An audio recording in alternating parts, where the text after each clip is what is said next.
Moikka, olen Susanna ja tällä viikolla on ensimmäinen osa videosta murrosiästä. Kerron vähän yleisesti murrosiästä ja sitten bulimiasta, anoreksiasta ja sitten kuukautisista. Ja sitten näytän vähän nuorille näitä pikkuhousunsuojia ja minkälaisia siteitä ja tamponejakin on olemassa. Mutta lähdetään ihan yleisestä liikkeelle. Murrosikä.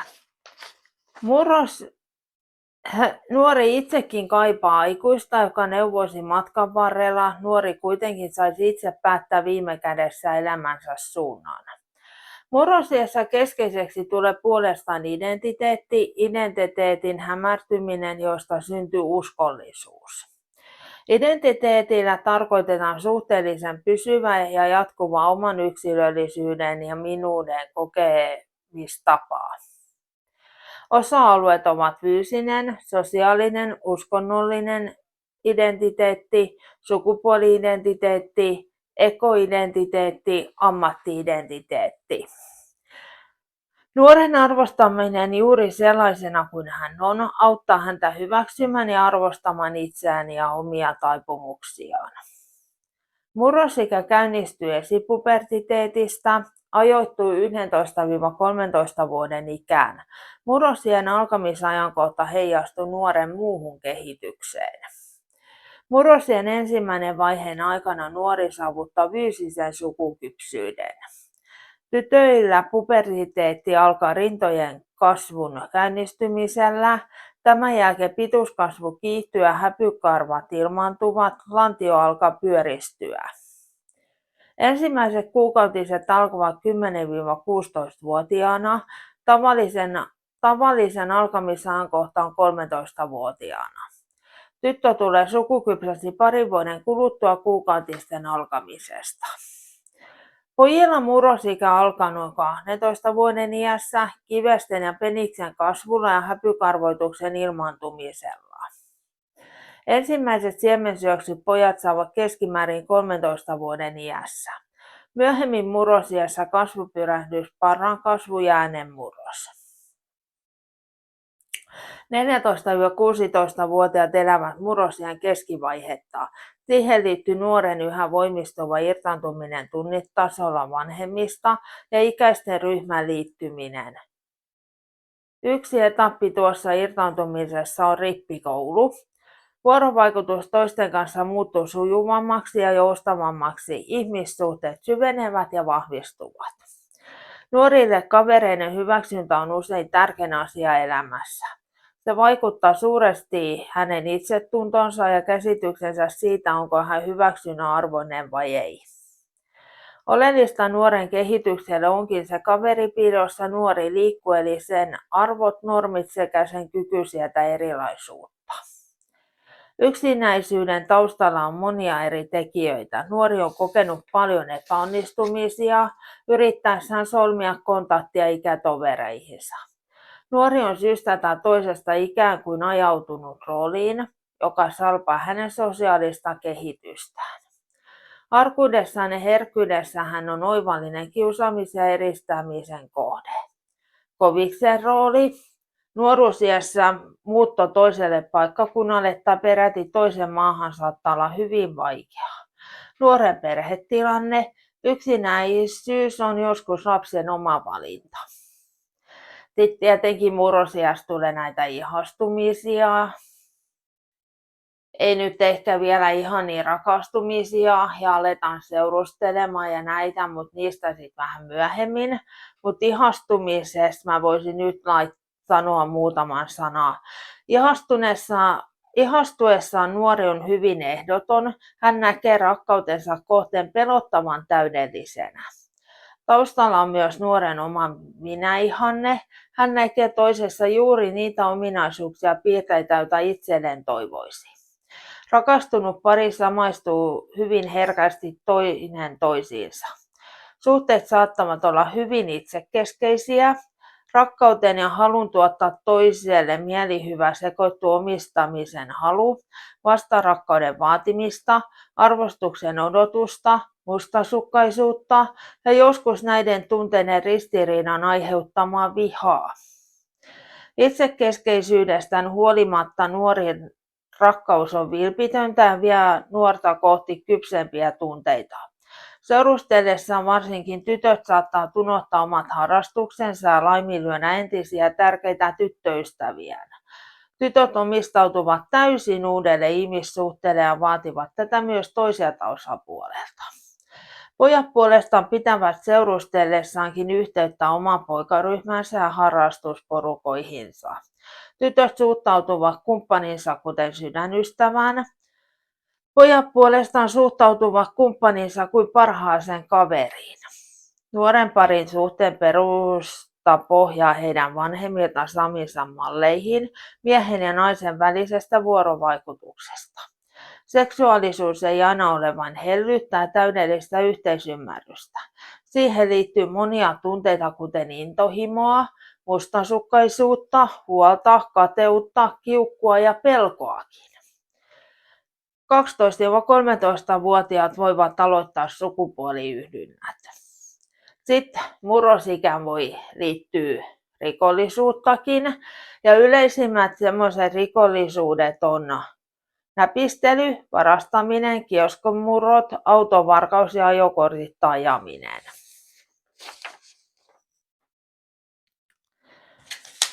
Sitten muutama sana bulimiasta ja anoreksiasta.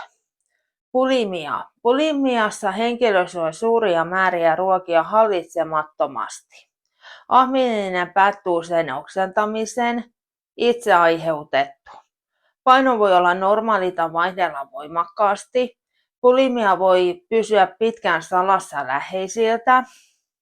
Bulimiaan liittyy muitakin sairauksia, kuten hampaiden reikiintymistä, ikenien tulehduksia, sylkirauhasten turpoamista, suun haavaumia, heikotusta, vatsakipuja, nestehukkaa, sydämen rytmihäiriöitä, kuukautisten poisjääntiä, psyykkisiä oireita, masennusta ja ahdistusoireita. Hoito, ravitsemusohjaus, psykoterapia, perheterapia, SSRI-lääkitys ja fysioterapia. Ja sitten taas anoreksia, syömishäiriö. Anoreksia alkaa yleensä nuoruusiässä. Anoreksia on vakava mielenterveyshäiriö, johon liittyy kuolleisuuden riski. Varhainen tunnistaminen ja hoitoon pääsy parantavat ennustetta. Anoreksia on yleisempi naisille kuin miehille. Anoreksian oireita: painon laskeminen, energianpitoisen ruoan välttäminen, aterioiden välin jättäminen tai annoskokojen pienentäminen, halu syödä yksin, haluttomuus syödä julkisilla paikoilla, tiheä itsensä punnitseminen, jatkuva vartalon vikojen tarkkailu peilistä, pakonomainen liikunta, ulostuslääkkeiden väärinkäyttö, väsymys, hidas pulssi, matala verenpaine, huimaus, pyörtyily, sydämen rytmihäiriöt, jalkojen tai käsien turvotus, kuiva iho, nukkamainen karvoitus, nestehukka, palelu, ummetus. Ja niissä on melkein samanlaiset hoidot kuin tuossa bulimiassakin. Mutta nämä on tosi vakavia sairauksia. Ja jos tämmöisiä merkkejä vaikka joku kaveri huomaa jostain toisesta, voi mennä vaikka opettajalle kertomaan tai sitten terveydenhoitajalle. Ja jos nuori itsekin haluaa, ettei halua, että menee niin kuin pidemmälle, niin mennään vaikka terveydenhoitajalle kertomaan, jos ei halua vanhemmille kertoa. Mutta nämä on semmoisia niin kuin sairauksia, että näitä olisi pakko hoitaa, pakko saada niin kuin kuntoon ennen kuin nämä menee pahemmaksi. Ja yleensä nuorilla näitä on, ja vaikka nämä on enemmän tytöillä, niin näitä on myös pojillakin. Sitten mennään kuukautisiin. Tytöillä fyysinen puberteetti alkaa niin kuin tuossakin 9-13 ikävuoden paikkeilla. Ensimmäiset kuukautiset tulevat tytöille 10–16 vuoden iässä. Puolet tytöistä saavat kuukautiset alle 13 vuoden iässä. Tavallisesti vuoto kestää 3–7 vuorokautta. Aluksi kuukautiset voivat olla hyvin epäsäännölliset. Ja kuukautisten alkamista ei pidä häpeillä tai salata. Kuukautisten alkamisen käynnistää hormoni nimeltään estrogeeni. Sitä erittävät naisten munasarjat, joissa on eri kypsyysasteella olevia munasoluja. Kerran kuukaudessa yksi munasolu saavuttaa täyden kypsyyden ja sitä ympäröivä munarakkula puhkeaa. Tätä kutsutaan ovulaatioksi eli munasolun irtoamiseksi. Jos munasolu ei ole hedelmöittynyt, se ei jää kohtuun, vaan poistuu limakalvon kanssa elimistöstä verensekaisena kuukautisvuotona. Ensimmäinen kuukautisvuoto on yleensä niukka. Kuukautisten aikana voi elää ja harrastaa kuten muulloinkin. Joillakin on kuukautisten aikaan vatsa- ja selkäkipuja ja myöskin päänsärkyä. Liikunta helpottaa niitä kipuja. Jos kivut ovat häiritsevän suuria, niistä voi kertoa esiin terveydenhoitajalle. Olisi hyvä merkitä kalenteriin vuotojen alkamispäivän ja keston. Ja jos reppuun voi laittaa koulun mukaan siten ja vaihtoalkkarit, jos kuukautiset alkavat yllättäen koulupäivän aikana. Ennen kuukautisten alkua nuori voi tuntea itsensä ärtyneeksi, alakuloiseksi, itkuiseksi, ahdistuneeksi, maha turvottaa ja kasvoihin voi tulla finnejä. Näitä kutsutaan PMS-oireiksi ja useimmilla ne alkavat vasta yli parikymppisenä. Kun kuukautiset alkavat, PMS-oireet helpottavat ensimmäisten vuotopäivien aikana. Kuukautisten aikana voi uida, käytä silloin tamponia tai kuukuppia. Tamponin käyttäminen ei vie neitsyyttä. Kuukautisten aikana voi harrastaa seksiä, mutta kuukautiset eivät kuitenkaan ole ehkäisykeino. Kuukautisvuodon veri vaihtelee kirkkaanpunaisesta ruskeanpunaiseen. Sitten muutama sana valkovuodosta. Valkovuoto voi esiintyä vuoden verran ennen kuukautisten alkamista. Valkovuoto on emättimestä erittämä vaaleaa nestemäistä ainetta, joka pitää limakalvot joustavina. Valkovuotoa on jokaisella naisella. Jos valkovuoto lisääntyy, muuttuu paksuksi ja pahanhajuiseksi tai se aiheuttaa kutinaa tai ärsytystä, on syytä kertoa asiasta terveydenhoitajalle tai lääkärille. Olisi hyvä oppia käyttämään pikkuhousun suojaa, jos valkovuoto on häiritsevän paljon. Ja niistä mä näytän kohta niitä kuukautissuojia, noita pikkuhousun suojia. Sitten mennään muutama sana poikiin. Poikien puberteetti alkaa 10–14-vuotiaana. Joku huomaa muutokset jo 9-vuotiaana, toisissa kasvamisen merkit alkavat näkyä vasta 15-vuotiaana. Poikien kivekset alkavat valmistaa siittiöitä, jotka yhdessä rakkula- ja eturauhaseen rauhaseritteen kanssa muodostavat siemennesteen. Kun poika kiihottuu, siittimen sisällä olevat paisuvaiskudokset täyttyvät verellä. Verentungos aiheuttaa siittimen jäykistymisen ja kohoamisen ylöspäin. Tätä sanotaan erektioksi. Siemensyöksyllä tarkoitetaan siemennesten purkautumista virtsaputken suusta. Silloin jäykistyneestä siittimestä purkautuu siemennestettä eli spermaa. Siemenneste on vaalean kellertävää. Siemensyöksy voi ilmaantua ensimmäisen kerran itsetyynytyksestä tai nukkuessa, kun poika on nähnyt seksuaalisia unia. Siemensyöksyjen alkaminen on merkki pojan tulemisesta sukukypsäksi. Sitten niin kuin mä lupasin, niin mä näytän nyt, näitä on vähän erilaisia. Mennään ensin näihin kuukautissuojiin. Näitä on vähän erilaisia. On tämmöisiä pikkusia, tämmöisiä. Sitten on niin kuin vähän näitä enemmän. Onneksi on tämmöisiä yösiteitä, että jos tulee vähän enemmän. On pirkannyösiteitä, mutta näitä saa tavallisiakin ihan. Ja nämä on ihan niinku tämmöisiä, että nämä on tämmöisissä pakkauksissa. Ja Exhan on ihan tällaisessa. Sitten on vielä Tokmannin omi, että saa tavallisia, saa normaaleja, saa yösiteitä, saa niinku ihan minkälaisia tahansa niin ostettu. Ja ne on tämmöisiä, että mä sanoin, että noin kaikista edullisempia on nämä Pisaran, Tokmannin omat tuotteet. Sitten on Exan tuotteet, että nämä on vielä halvempia, että jos niinku itsekin vaikka ostailee näitä. Sitten on vielä tämmöisiä.